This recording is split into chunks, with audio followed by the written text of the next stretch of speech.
Hi everybody, it is Avalon. Today I want to talk to you about harm reduction therapy.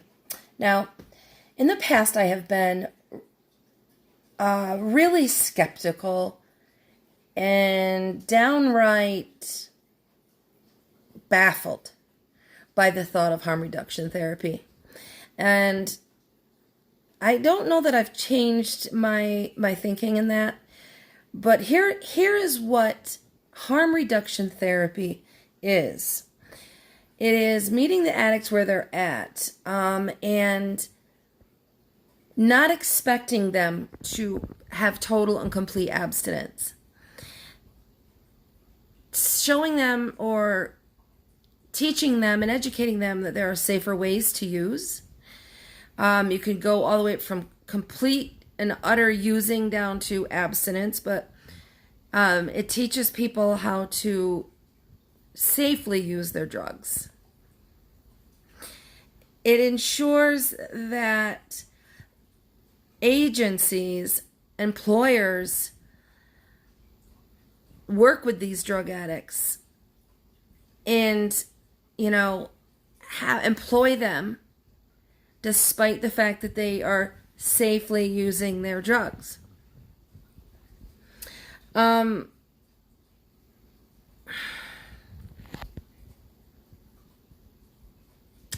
Yeah, that is okay. Here's the thing.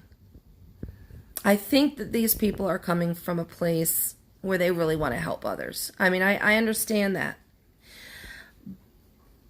But that is not, for me, addiction, there is no middle ground. I'm either using balls to the wall or I'm not. There is no safely using heroin for me or safely using crack or bath salt for me.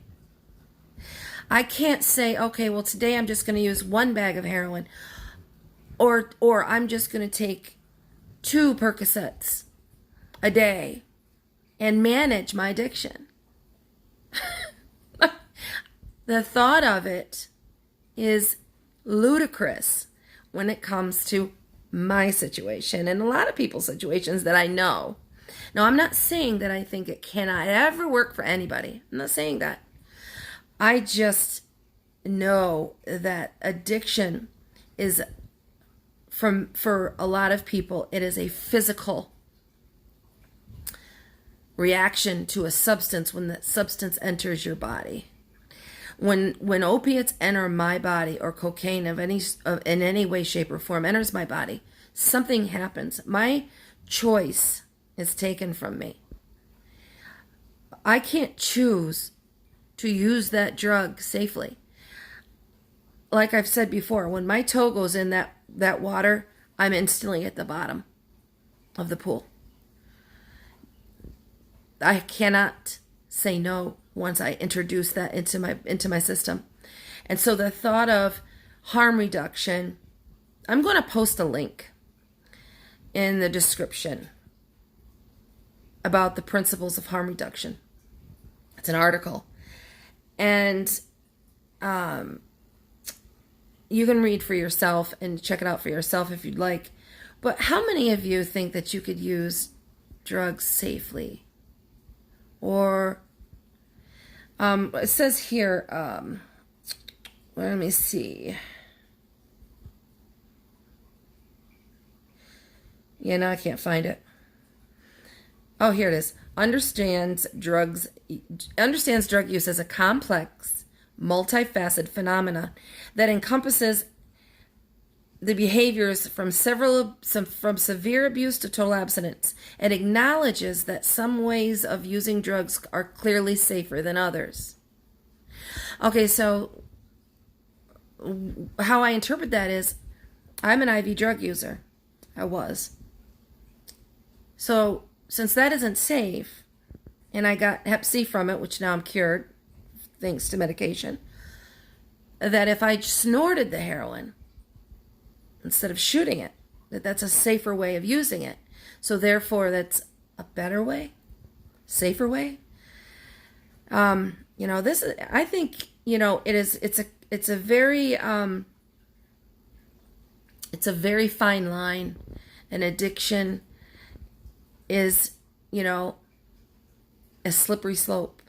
And if I start putting something into my body, I do not see any way, shape, or form where I would have any kind of control going on after that. Anybody that has experience with crack knows that when you take one hit of crack, there's no such thing as just one hit of crack. I mean, you're chasing that, you know, for however long the money lasts or whatever, you know. And so, yeah. What are your thoughts? Could you use drugs safely? Could you just use a little bit? Could you keep a job and function by using just a little bit of drugs? I don't know. I mean, so let me know what you think in the comments below. Please like this video, subscribe if you haven't, and brightest blessings and God bless.